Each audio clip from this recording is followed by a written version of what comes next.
एक बार कैलाश पर्वत पर मां पार्वती भगवान शिव के साथ ध्यानमग्न थी। ध्यान के पश्चात मां पार्वती ने भगवान शिव से एक प्रश्न किया। हे महादेव, संसार के सभी प्राणी समान रूप से कर्म करते हैं, फिर भी उनके भाग्य और सफलता में इतना अंतर क्यों होता है? कुछ लोग मेहनत करते हुए भी असफल होते हैं, जबकि कुछ बिना विशेष प्रयास के भी सब कुछ पा लेते हैं। ऐसा क्यों होता है? शिवजी ने मुस्कुराते हुए उत्तर दिया, पार्वती, यह अंतर उनके कर्मों और समय के उपयोग में छिपा है। मनुष्य का जीवन केवल उसकी मेहनत पर निर्भर नहीं करता, बल्कि यह इस बात पर भी निर्भर करता है कि वह अपने समय का उपयोग कैसे करता है। खासकर ब्रह्म मुहूर्त का, जो मानव जीवन को बदलने की क्षमता रखता है। मां पार्वती ने उत्सुकता से पूछा, हे नाथ, ब्रह्म मुहूर्त में ऐसा क्या विशेष है और मनुष्य इसे अपने जीवन में कैसे शामिल कर सकता है? शिवजी ने कहा, पार्वती, ब्रह्म मुहूर्त केवल एक समय नहीं, बल्कि एक दिव्य अवसर है। यह वह समय है जब ब्रह्मांड की ऊर्जा सर्वोत्तम होती है। यदि मनुष्य इस समय में जागकर कुछ विशेष कार्य करता है, तो उसका भाग्य बदल सकता है। मैं तुम्हें एक कथा सुनाता हूँ, जो इस रहस्य को स्पष्ट करेगी। बहुत समय पहले एक छोटे से गांव में एक युवक रहता था। उसका नाम कुमार था। कुमार अत्यंत निर्धन था और अपने दुर्भाग्य से बहुत परेशान रहता था। वह दिन रात मेहनत करता, परंतु हर बार उसे असफलता ही मिलती। उसका मानना था कि उसका भाग्य ही खराब है और वह कभी सफल नहीं हो सकता। एक दिन कुमार ने सुना कि एक प्रसिद्ध ऋषि उसके गांव के पास आए हैं। उसने सोचा कि क्यों न उनसे अपने जीवन की समस्याओं का समाधान पूछा जाए। ऋषि का दर्शन करने के लिए कुमार ने सर्दियों की एक ठंडी सुबह यात्रा शुरू की। जब वह वहां पहुंचा, तो उसने ऋषि को ध्यानमग्न पाया। वह धैर्यपूर्वक उनके ध्यान से उठने का इंतजार करने लगा। कुछ समय बाद ऋषि ने अपनी आंखें खोली और मुस्कुराते हुए पूछा, वत्स, तुम यहाँ किस उद्देश्य से आए हो? कुमार ने अपनी समस्याएं बताई और पूछा, गुरुदेव, मैं कितनी भी मेहनत कर लूं, मेरे जीवन में कुछ भी अच्छा नहीं होता। क्या यह मेरा भाग्य है? क्या मैं इसे कभी बदल सकता हूँ? ऋषि ने गंभीरता से उसकी बात सुनी और कहा, वत्स, भाग्य केवल कर्मों का परिणाम है, लेकिन इसे बदलने के लिए तुम्हें सही समय और सही तरीके से प्रयास करना होगा। ब्रह्म मुहूर्त, जो सुबह 3 बजे से 6 बजे के बीच होता है, ऐसा समय है जब किसी भी अभागे का भाग्य भी बदला जा सकता है। यदि तुम 1 महीने तक इसका पालन करोगे, तो तुम्हारे जीवन में अवश्य परिवर्तन आएगा। कुमार ने आश्चर्य से पूछा, गुरुदेव, मुझे क्या करना होगा? ऋषि ने उसे 3 विशेष कार्य बताए।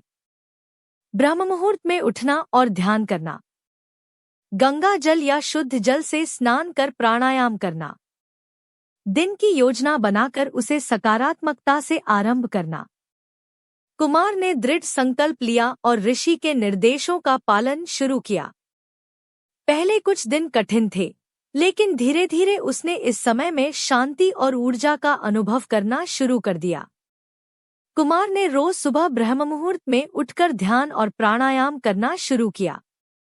वह शिव मंत्र नमः शिवाय का जाप करता और अपने दिन की शुरुआत भगवान शिव को अर्पित करता। धीरे धीरे उसकी सोच सकारात्मक होने लगी। उसके कार्यों में आत्मविश्वास झलकने लगा। 1 महीने के भीतर उसका जीवन पूरी तरह बदल गया। उसे गांव के एक व्यापारी ने अपने व्यापार में मदद करने का अवसर दिया।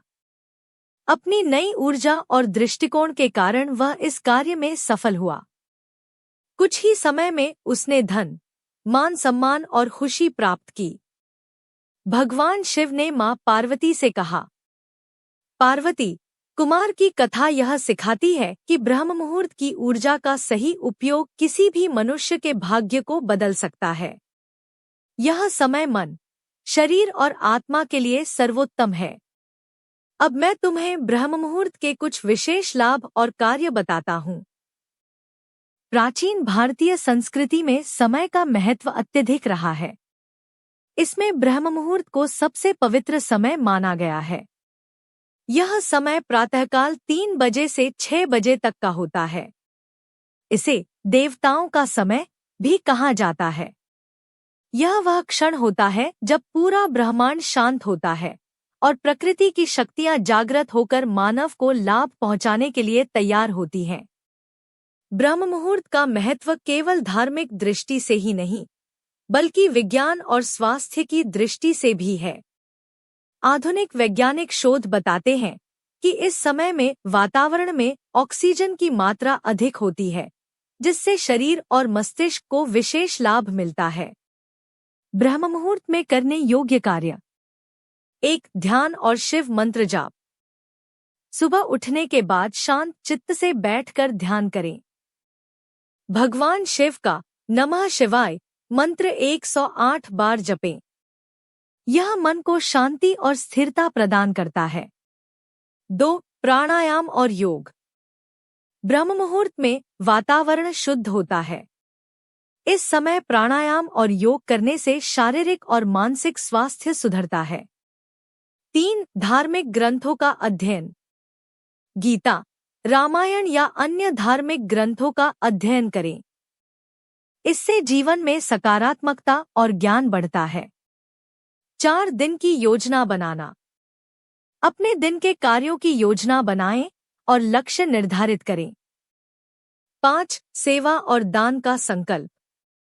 ब्रह्म मुहूर्त में दूसरों की सेवा का विचार करने से पुण्य प्राप्त होता है।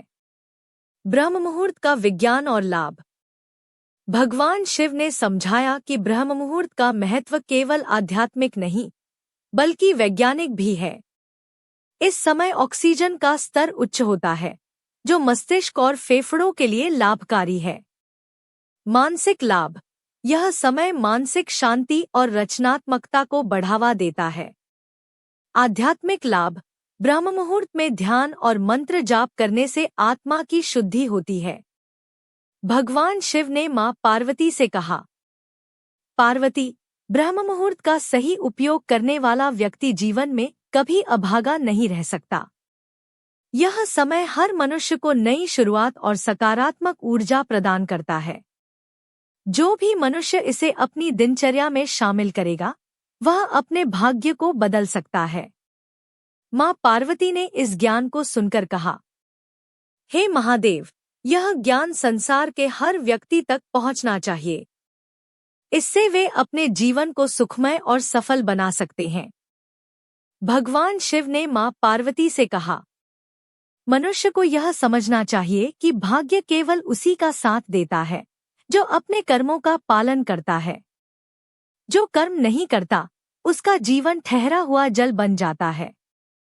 ठहरे हुए जल में सड़ांध होती है, जबकि बहते हुए जल में जीवन होता है। इसलिए अपने जीवन में परिश्रम करो और अपने कर्मों को धर्म का आधार बनाओ। स्मरण रखो, कर्म करना तुम्हारा धर्म है और फल देना मेरा कार्य। पार्वती, संसार के लोग कष्टों से घबरा जाते हैं, लेकिन कष्ट ही वह शिक्षक है जो तुम्हें आगे बढ़ने का मार्ग दिखाता है। अगर तुम्हारे जीवन में कठिनाइयां हैं, तो समझ लो कि मैं तुम्हें एक बड़ी परीक्षा के लिए तैयार कर रहा हूं।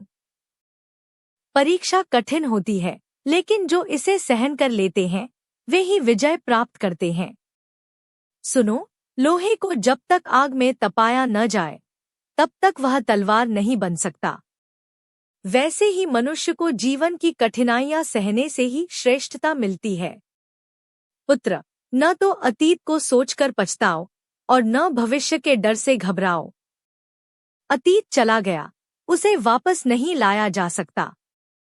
भविष्य अज्ञात है, उस पर तुम्हारा अधिकार नहीं, लेकिन वर्तमान तुम्हारे हाथ में है। यदि तुम इस क्षण को सही से जी लोगे, तो अतीत भी अच्छा लगेगा और भविष्य भी उज्जवल होगा। का उच्चारण करो और अपने मन को वर्तमान पर केंद्रित करो। यही सफलता का रहस्य है। अहंकार मनुष्य का सबसे बड़ा शत्रु है। जब कोई व्यक्ति सोचता है कि वह सब कुछ जानता है या उसने सब कुछ पा लिया है, तब उसका पतन निश्चित होता है। देखो, मैं सृष्टि का संहारक हूँ, लेकिन फिर भी मैं सरलता और सादगी का प्रतीक हूँ। तुम्हारे पास जो भी ज्ञान, धन या शक्ति है, वह मुझसे मिली हुई है। इसलिए उसे अपनी उपलब्धि मानकर अभिमान मत करो। जो विनम्र है, वही सच्चे अर्थों में महान है।